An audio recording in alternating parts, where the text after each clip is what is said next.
adventure of Black Peter. I have never known my friend to be in better form, both mental and physical, than in the year '95.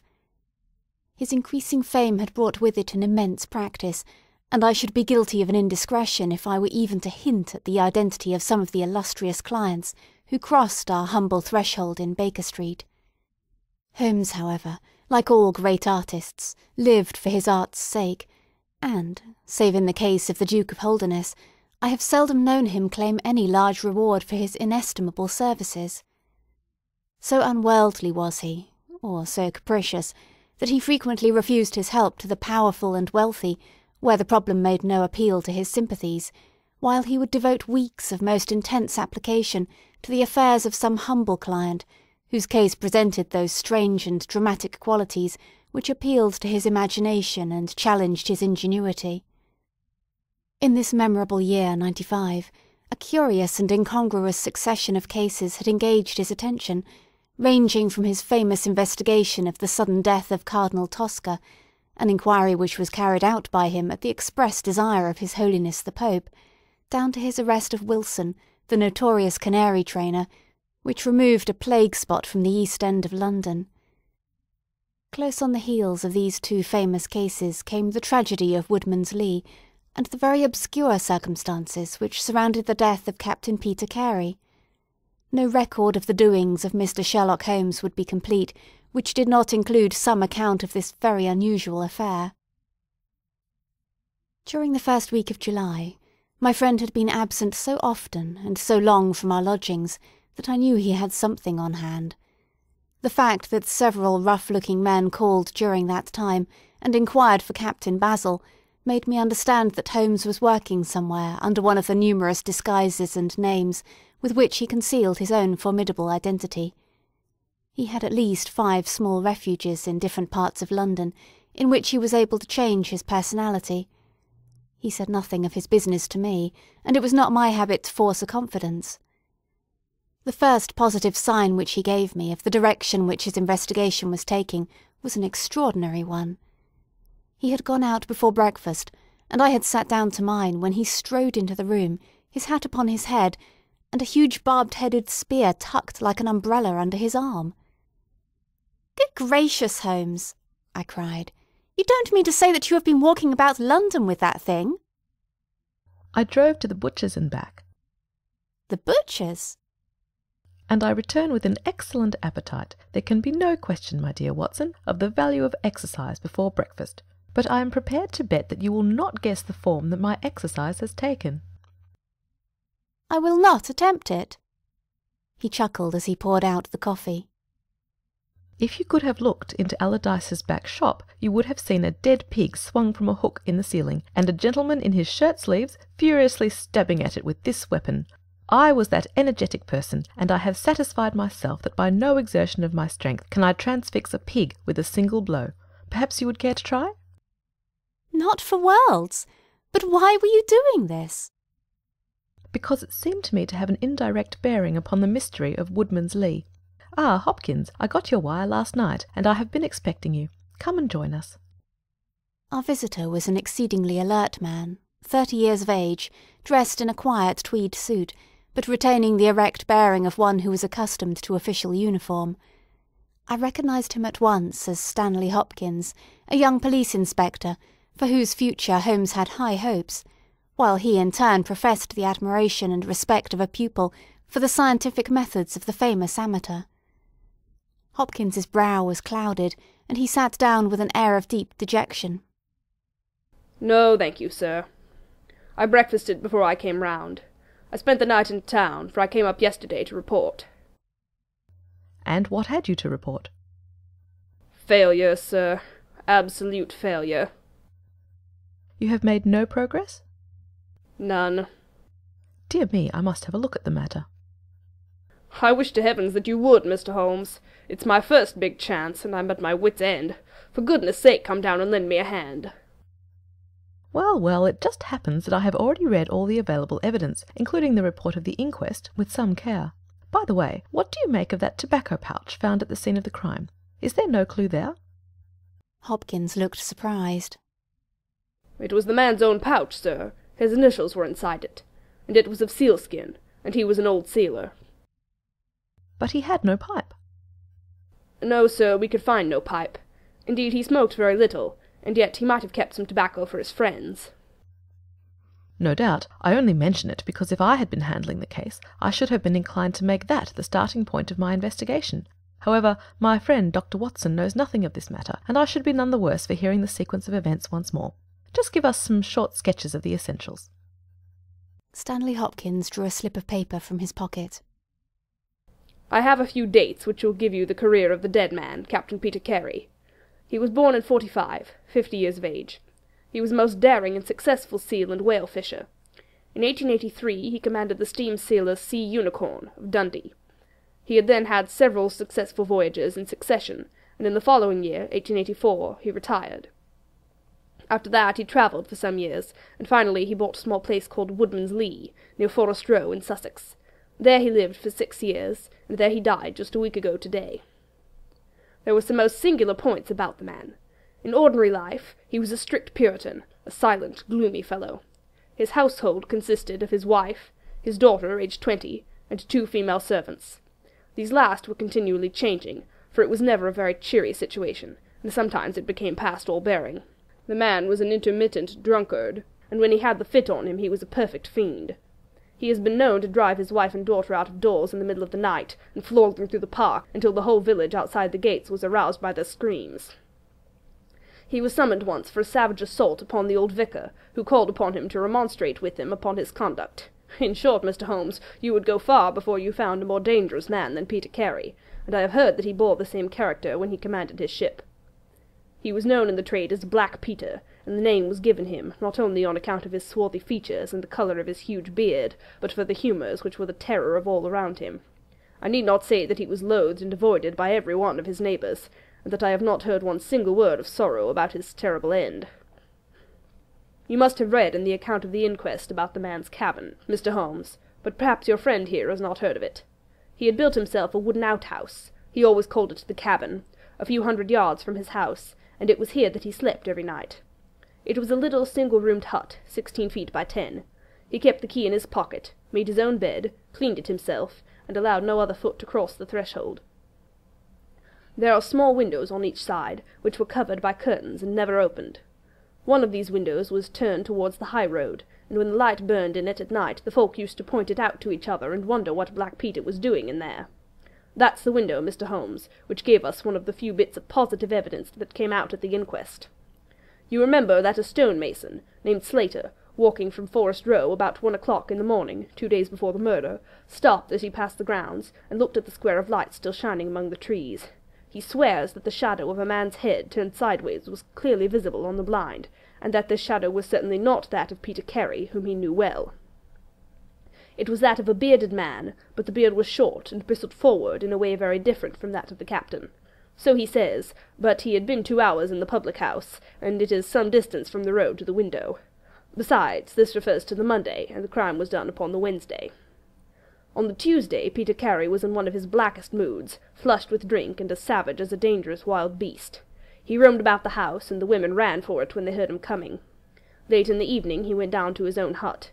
About 2 o'clock the following morning, his daughter, who slept with her window open, heard a most fearful yell from that direction, but it was no unusual thing for him to bawl and shout when he was in drink, so no notice was taken.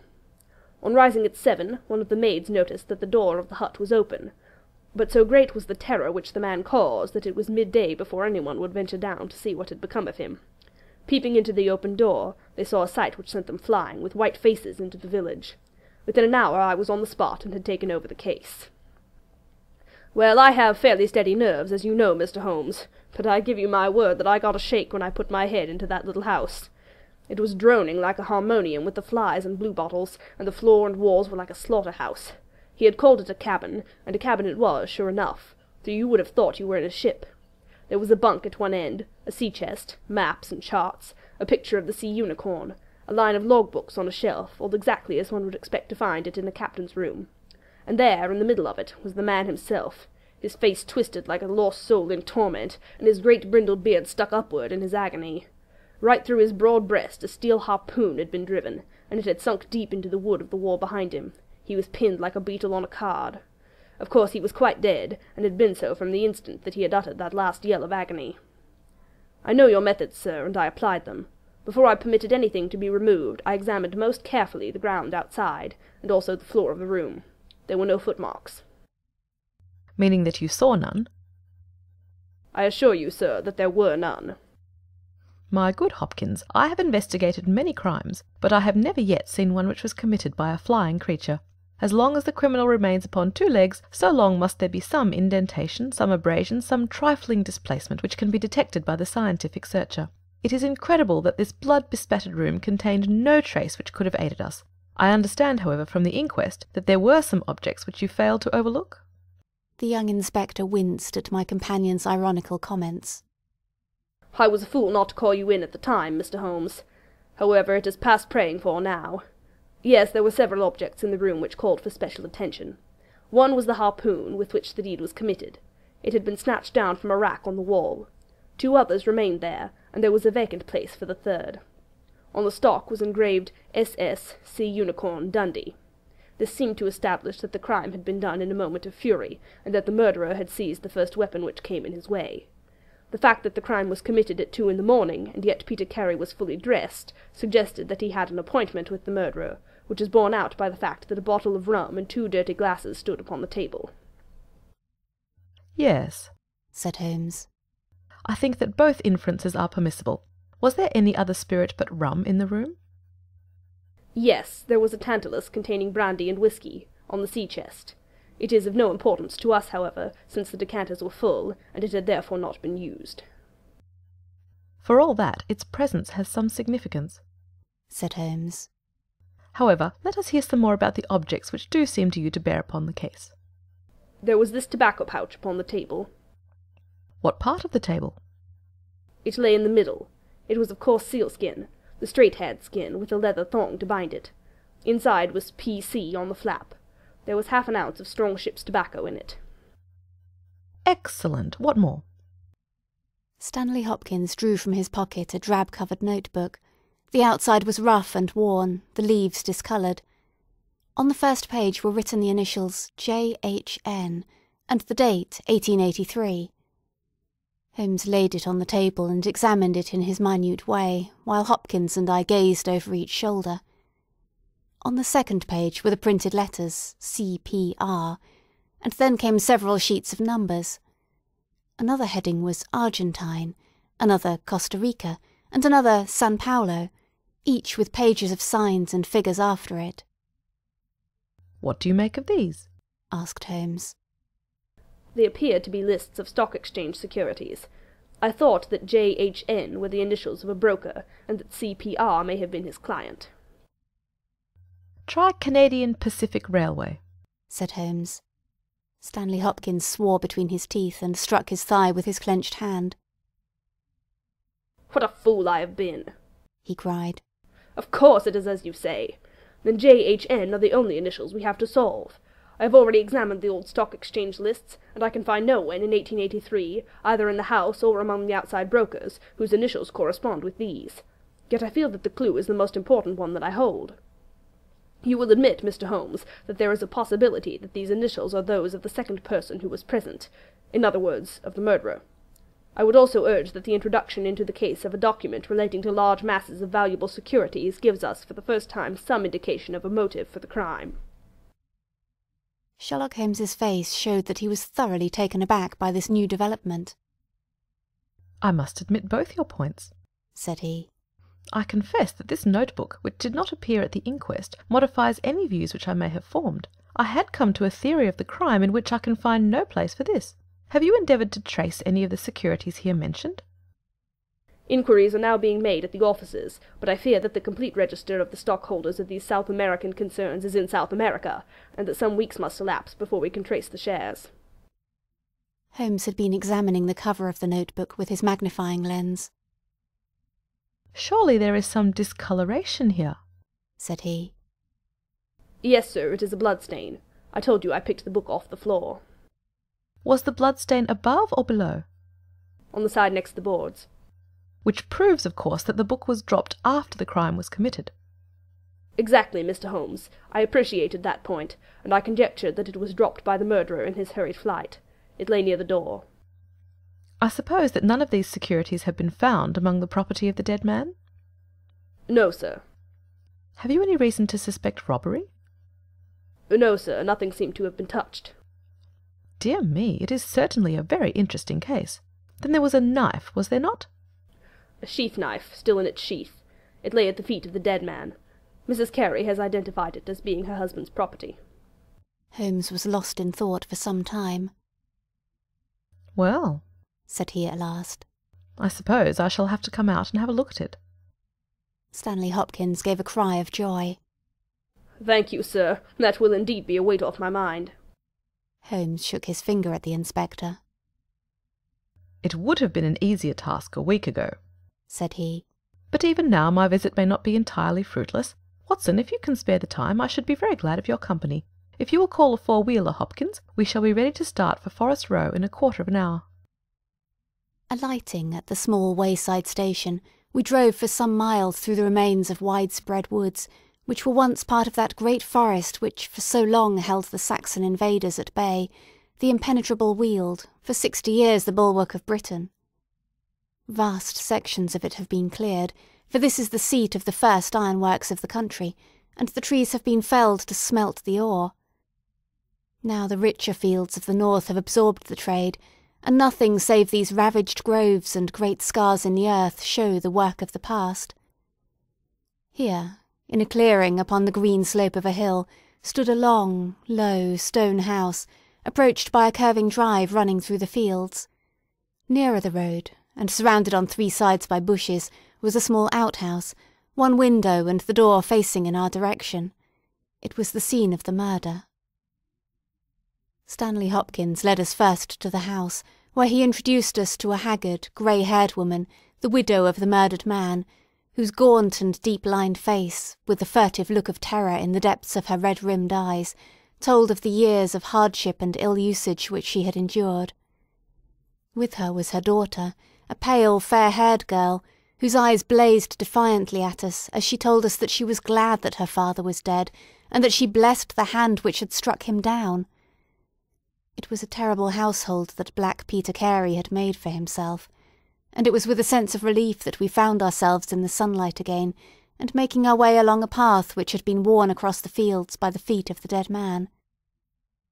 The outhouse was the simplest of dwellings, wooden-walled, shingle-roofed, one window beside the door and one on the farther side. Stanley Hopkins drew the key from his pocket and had stooped to the lock, when he paused with a look of attention and surprise upon his face. "Someone has been tampering with it," he said. There could be no doubt of the fact. The woodwork was cut, and the scratches showed white through the paint, as if they had been that instant done. Holmes had been examining the window. Someone has tried to force this also. Whoever it was has failed to make his way in. He must have been a very poor burglar. "This is a most extraordinary thing," said the inspector. "I could swear that these marks were not here yesterday evening." "Some curious person from the village, perhaps," I suggested. "Very unlikely. Few of them would dare set foot in these grounds, far less try to force their way into the cabin. What do you think of it, Mr. Holmes?" I think that fortune is very kind to us. "You mean that the person will come again?" It is very probable. He came expecting to find the door open. He tried to get in with the blade of a very small penknife. He could not manage it. What would he do? "Come again next night with a more useful tool." So I should say. It will be our fault if we are not there to receive him. Meanwhile, let me see the inside of the cabin. The traces of the tragedy had been removed, but the furniture within the little room still stood as it had been on the night of the crime. For 2 hours, with most intense concentration, Holmes examined every object in turn, but his face showed that his quest was not a successful one. Once only he paused in his patient investigation. Have you taken anything off this shelf, Hopkins? "No, I have moved nothing." Something has been taken. There is less dust in this corner of the shelf than elsewhere. It may have been a book lying on its side. It may have been a box. Well, well, I can do nothing more. Let us walk in these beautiful woods, Watson, and give a few hours to the birds and the flowers. We shall meet you here later, Hopkins, and see if we can come to closer quarters with the gentleman who has paid this visit in the night. It was past 11 o'clock when we formed our little ambuscade. Hopkins was for leaving the door of the hut open, but Holmes was of the opinion that this would rouse the suspicions of the stranger. The lock was a perfectly simple one, and only a strong blade was needed to push it back. Holmes also suggested that we should wait, not inside the hut, but outside it, among the bushes which grew round the farther window. In this way we should be able to watch our man if he struck a light, and see what his object was in this stealthy nocturnal visit. It was a long and melancholy vigil, and yet brought with it something of the thrill which the hunter feels when he lies beside the water-pool and waits for the coming of the thirsty beast of prey. What savage creature was it which might steal upon us out of the darkness? Was it a fierce tiger of crime, which could only be taken fighting hard with flashing fang and claw, or would it prove to be some skulking jackal, dangerous only to the weak and unguarded? In absolute silence we crouched amongst the bushes, waiting for whatever might come.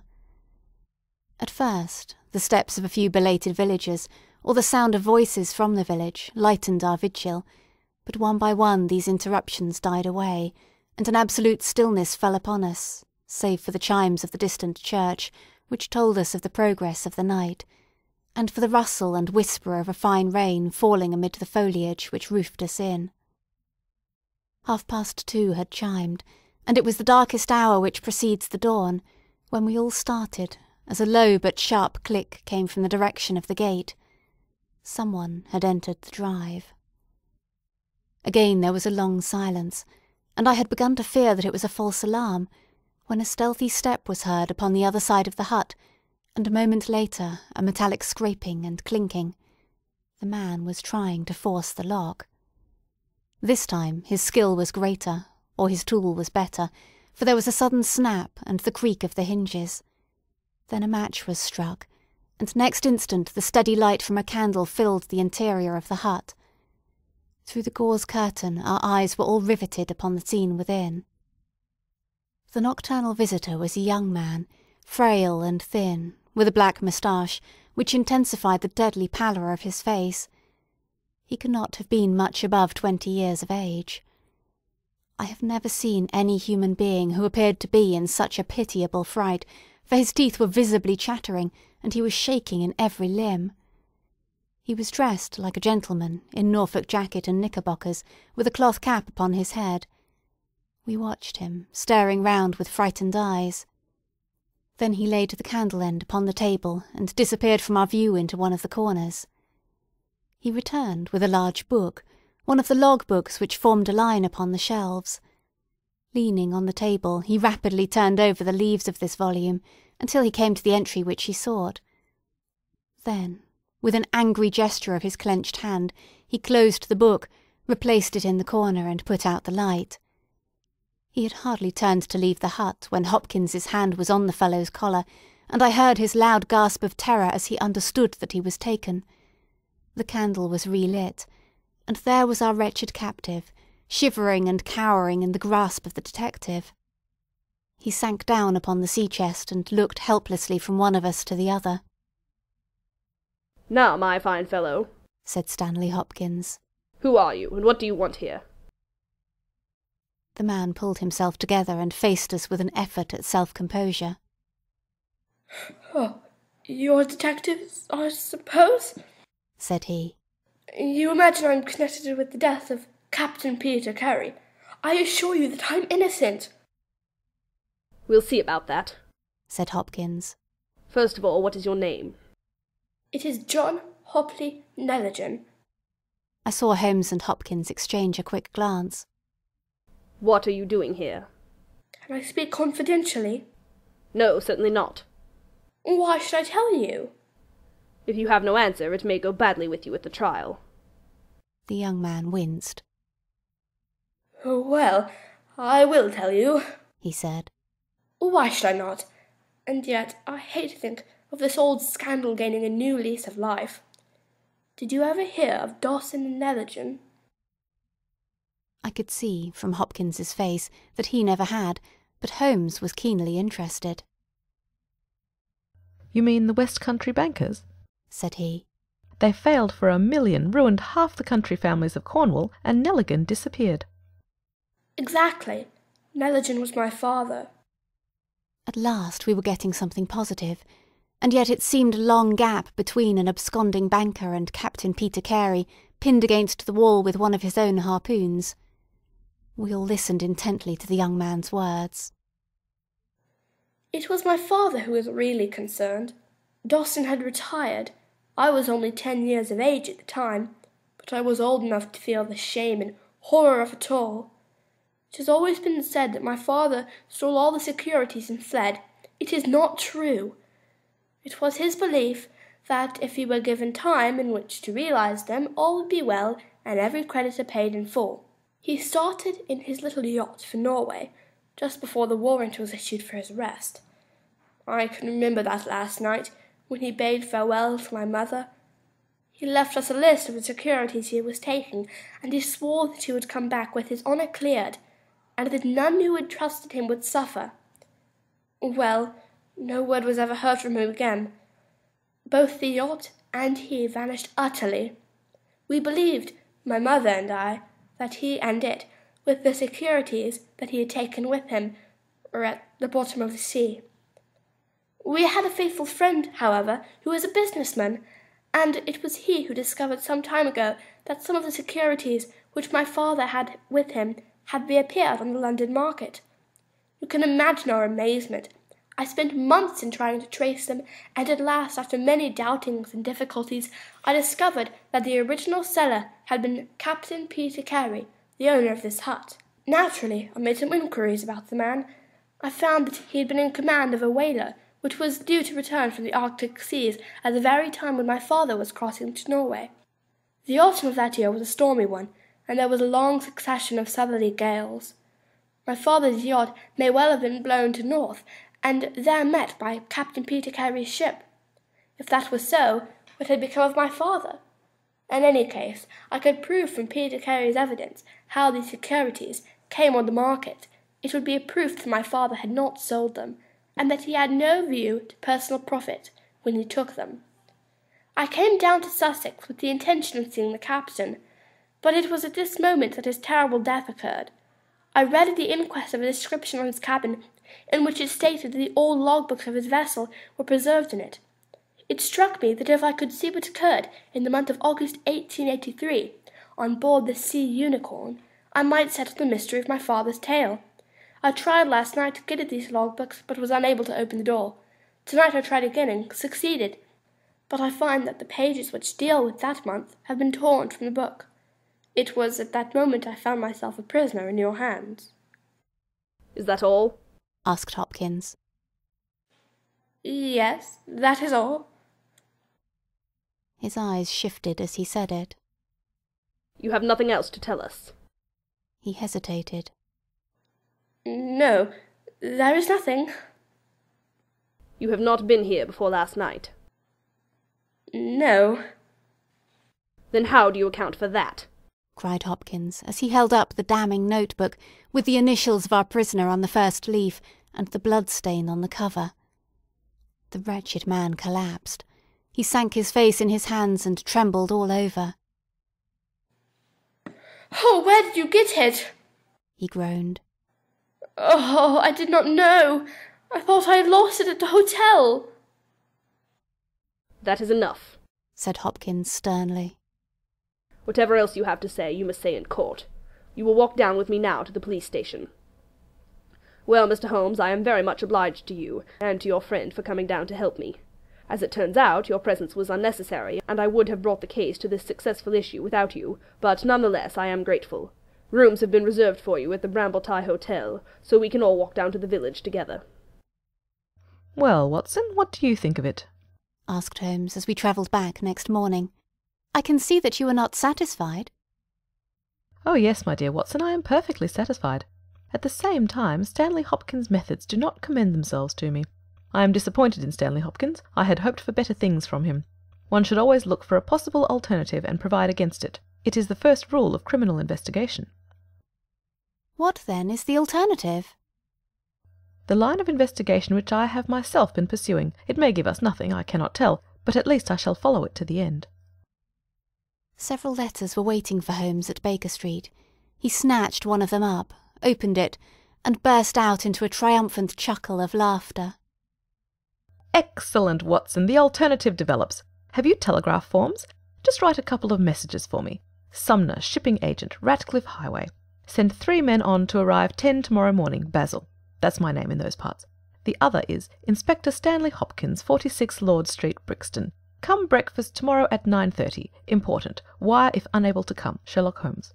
There, Watson, this infernal case has haunted me for 10 days. I hereby banish it completely from my presence. Tomorrow, I trust, we shall hear the last of it forever. Sharp at the hour named, Inspector Stanley Hopkins appeared, and we sat down together to the excellent breakfast which Mrs. Hudson had prepared. The young detective was in high spirits at his success. You really think that your solution must be correct? Asked Holmes. I could not imagine a more complete case. It did not seem to me conclusive. You astonish me, Mr. Holmes. What more could one ask for? Does your explanation cover every point? Undoubtedly. I find that young Nelligan arrived at the Brambletye Hotel on the very day of the crime. He came on the pretence of playing golf. His room was on the ground floor, and he could get out when he liked. That very night he went down to Woodman's Lee, saw Peter Carey at the hut, quarrelled with him, and killed him with the harpoon. Then, horrified by what he had done, he fled out of the hut, dropping the notebook which he had brought with him in order to question Peter Carey about these difficult securities. You may have observed that some of them were marked with ticks, and the others, the great majority, were not. Those which are ticked have been traced on the London market, but the others, presumably, were still in the possession of Carey, and young Nelligan, according to his own account, was anxious to recover them in order to do the right thing by his father's creditors. After his flight he did not dare to approach the hut again for some time, but at last he forced himself to do so, in order to obtain the information which he needed. Surely that is all simple and obvious. Holmes smiled and shook his head. It seems to me to have only one drawback, Hopkins, and that is that it is intrinsically impossible. Have you tried to drive a harpoon through a body? No? Tut, tut, my dear sir, you really must pay attention to these details. My friend Watson could tell you that I spent a whole morning in that exercise. It is no easy matter, and requires a strong and practised arm, but this blow was delivered with such violence that the head of the weapon sunk deep into the wall. Do you imagine that this anaemic youth was capable of so frightful an assault? Is he the man who hobnobbed in rum and water with Black Peter in the dead of the night? Was it his profile that was seen on the blind 2 nights before? No, no, Hopkins, it is another and more formidable person for whom we must seek. The detective's face had grown longer and longer during Holmes's speech. His hopes and his ambitions were all crumbling about him. But he would not abandon his position without a struggle. You can't deny that Nelligan was present that night, Mr. Holmes. The book will prove that. I fancy that I have evidence enough to satisfy a jury, even if you are able to pick a hole in it. Besides, Mr. Holmes, I have laid my hand upon my man. As to this terrible person of yours, where is he? I rather fancy that he is on the stair, said Holmes serenely. I think, Watson, that you would do well to put that revolver where you can reach it. He rose and laid a written paper upon a side table. Now we are ready, said he. There had been some talking in gruff voices outside, and now Mrs. Hudson opened the door to say that there were 3 men inquiring for Captain Basil. Show them in one by one, said Holmes. The first who entered was a little Ribston Pippin of a man, with ruddy cheeks and fluffy white side whiskers. Holmes had drawn a letter from his pocket. What name? He asked. James Lancaster.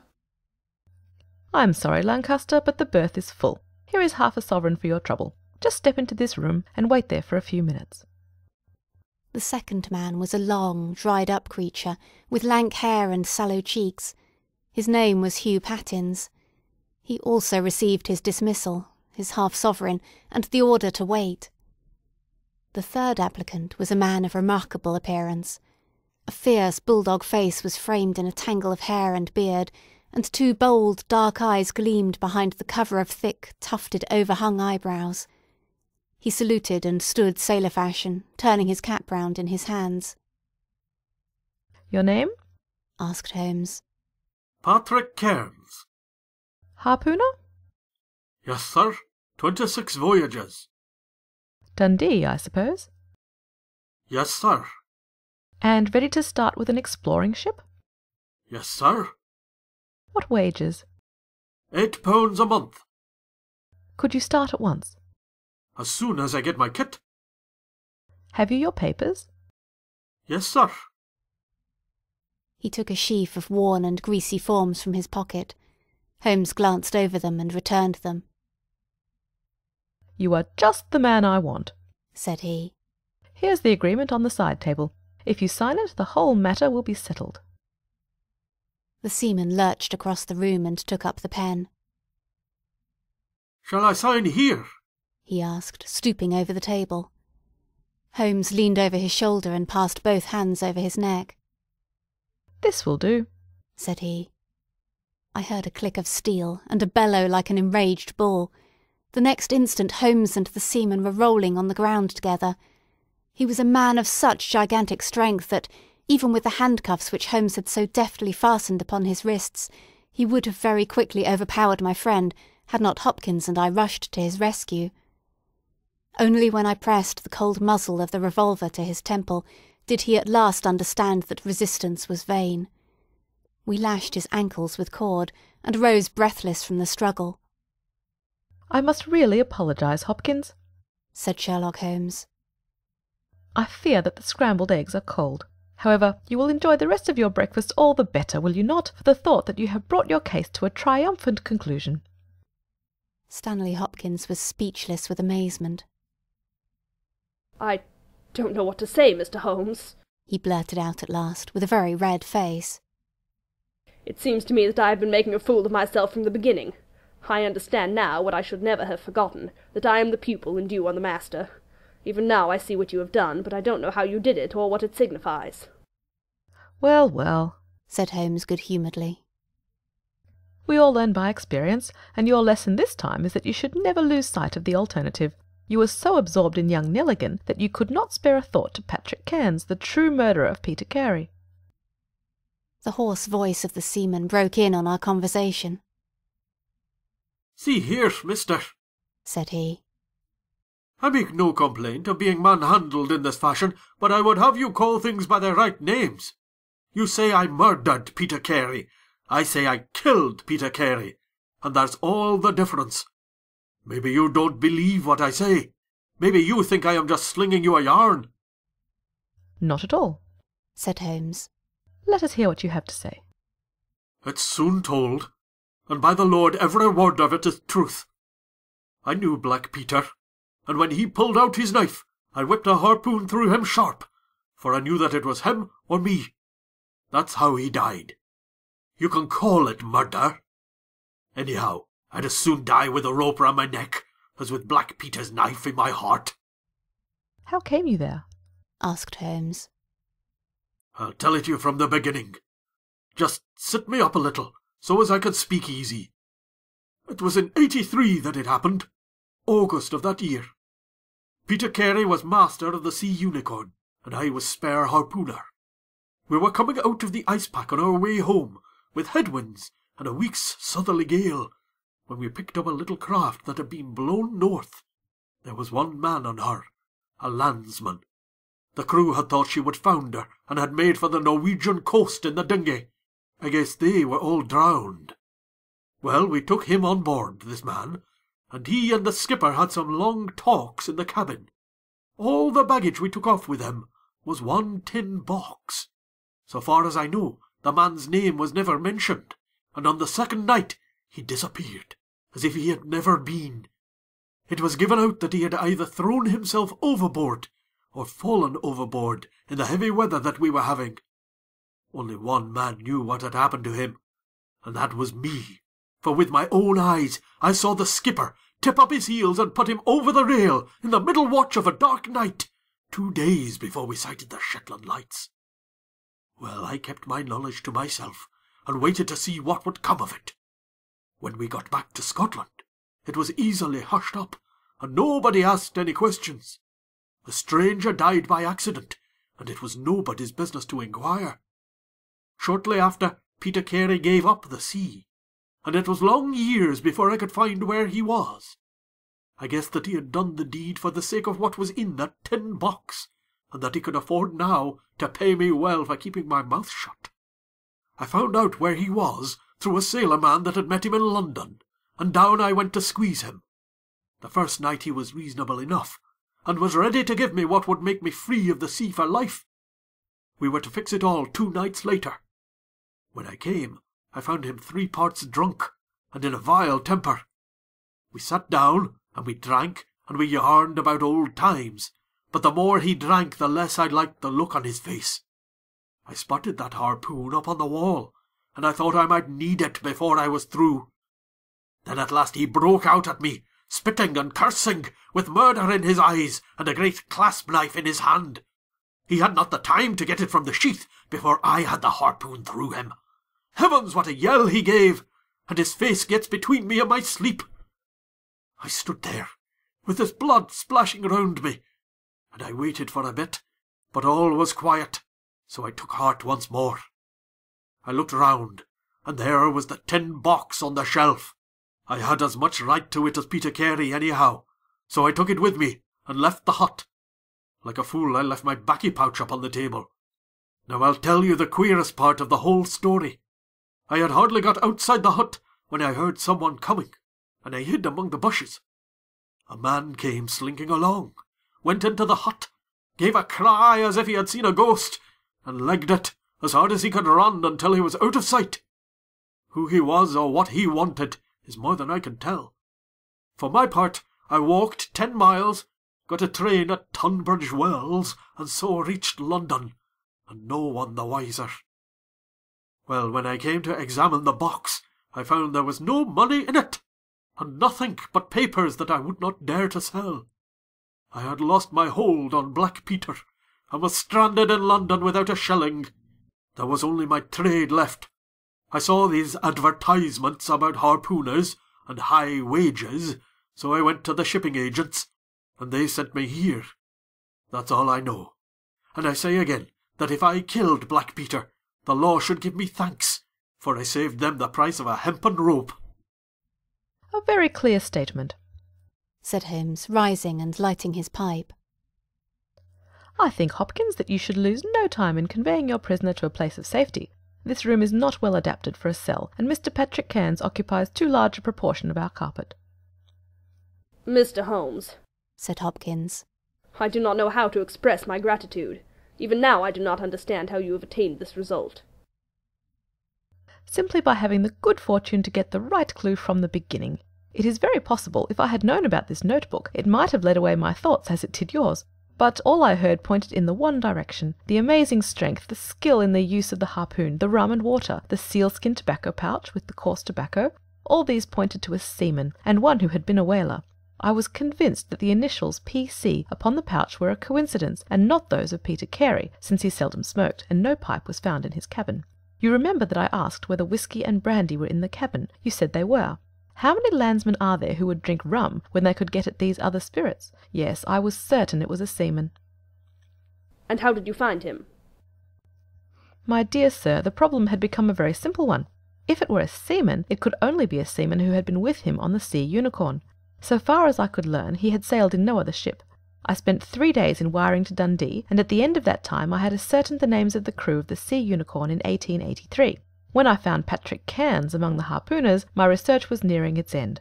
I argued that the man was probably in London, and that he would desire to leave the country for a time. I therefore spent some days in the East End, devised an Arctic expedition, put forth tempting terms for harpooners who would serve under Captain Basil, and behold the result.